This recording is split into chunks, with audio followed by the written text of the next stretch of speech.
Welcome to People, Power, and Politics. Hard talk, riveting interviews, community updates, in-depth analysis. That's People, Power, and Politics. We tell it to you as it is. No holds barred. You are the people, you have the power. We bring you the politics. To listen to our show, be a guest, or to advertise, visit www.pppradio.nyc. That's www.pppradio.nyc. Hello, and thank you for joining us today. We are honored to have with us Mr. Gladstone Johnson, a dedicated leader in community development and housing equity, representing Bronx Neighborhood Housing Services, CDC, Inc. Mr. Johnson is the Executive Director. For decades, Bronx NHS has played a critical role in supporting affordable housing, promoting home ownership, and empowering residents across the Bronx. Today, we'll explore the organization's work, its impact on the community, and its vision for the future. Mr. Johnson, thank you so very much for taking the time to speak with us. Welcome. Thank you for having me here today. So, can you just start by just telling us a little bit about your organization? Yes, I'll be glad to do so. Bronx Neighborhood Housing Services have been serving the Bronx for over 30 years. Our goal is to help first-time home buyers, these are home buyers who are primarily low and moderate income, to become first-time homeowners. Now, there's a challenge there because in the Bronx, the houses are very expensive, and most of our low to moderate income homeowners, they're not able to afford the housing, so we have to think out of the box in order to get them to become first-time homeowners. Okay, so how is the Bronx NHS, when you say thinking outside the box, how is it, what are you doing to address those housing challenges that the Bronx residents face? We leverage grants through our elected officials and private corporations that provide grants that will buy down the mortgage to allow them to be able to become homeowners. Okay. So how has Bronx NHS CDC evolved over the years? You mentioned you have been there for 30 years in response to changes in the community and the broader housing market. Yes, we've had to be we're very resilient, because we're committed to maintaining home ownership, and especially, as you know, estate planning is a very important thing, because many times our people might be able to purchase the home, but the next big challenge is how to help them to actually keep the house. So we have many programs to assist with them if they're in trouble with paying their mortgages. We're able to negotiate with the lenders and to get, in order to get them to stay in their homes and to be able to afford their mortgages. Okay, so can you talk a little bit about those programs that you'll offer? Yes. So we have, for example, a program to help the homeowners to repair, because many times the housing stock in the Bronx are older homes. Okay. And so the houses, many times they need repairs. Mm-hmm. So we have repair grants that can give them some up to $20,000 to repair their homes. We also help them to plug into many programs that are provided by the state and also by the city. HPD has programs that are available. So we have access and information for all of these programs. And then when the people come in, we're able to fit them into the program that is best for them. Okay. So what role does the community play, in inputting, in shaping your housing and neighborhood revitalization programs? Is there, a collaboration with the community? Absolutely. We are big on education and training, so we're constantly having reaching out to the community, inviting them to come in to get their feedback. For example, as we speak, the city is about to sell the liens on the houses throughout New York City that are behind on paying their taxes and paying their water bills and stuff like that. So we call the community together. Many times the people aren't even aware of it. And over the past several months, for example, we have assisted close to 2,000 of our homeowners to get off of that tax lien program. Because once that tax lien is sold, then within a year, whoever purchases that tax lien can actually start a foreclosure on that property if the owner is not able to pay the arrears. And that's how a lot of the brown and black communities lose their homes. Absolutely. It's a slow process of them losing their homes. So we're an advocate for the community, and we spend a lot of our time empowering, educating, informing, and assisting them.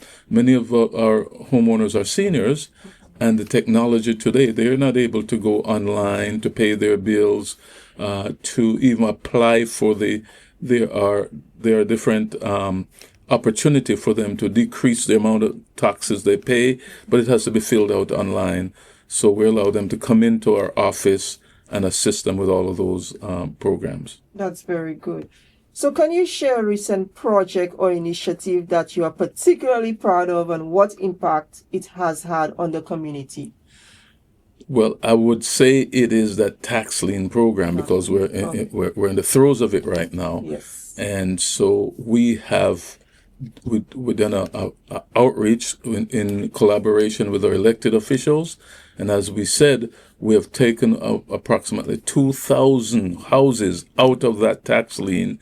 And the average home there is valued at over $600,000. So that's over $1 billion.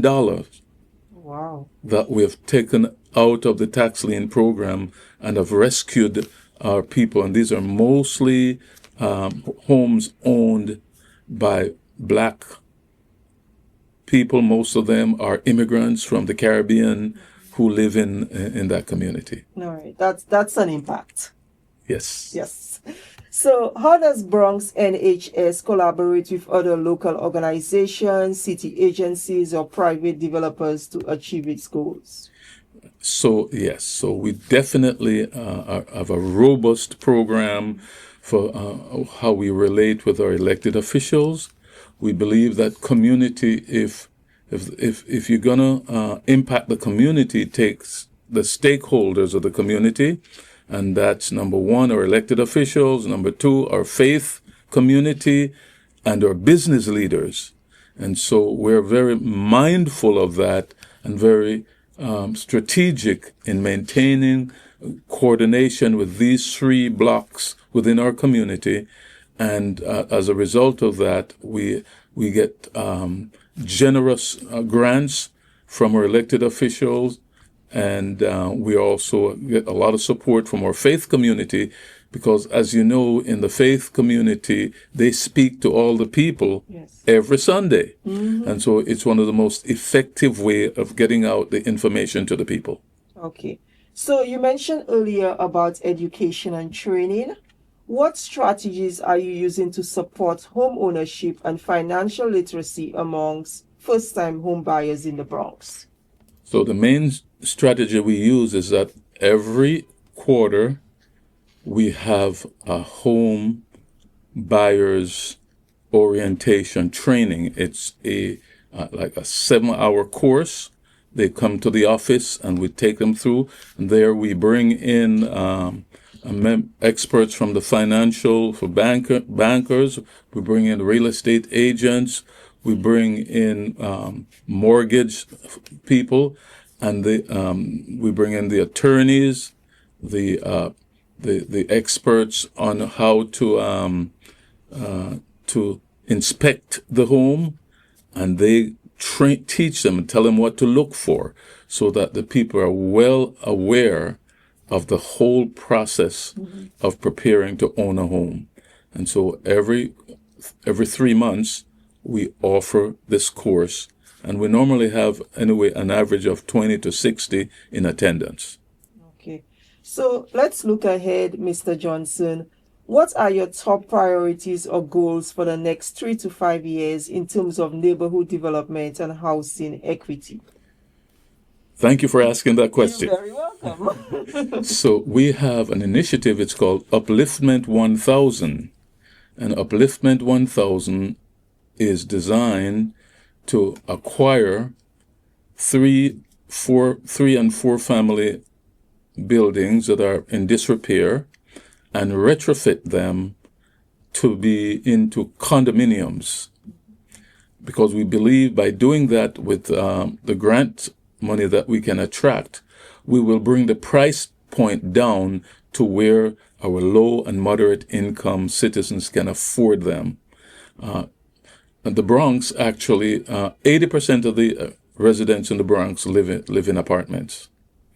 And so we want to move the needle to see more and more Bronx residents moving into homes, because, as you know, the most effective and safest way of building wealth is through home ownership. It is. Yes, and of course, we also want to educate them on the importance of doing their estate planning, which includes to make sure that the wills are in place, and also they should think of putting their houses in trust. That's the word I'm looking for.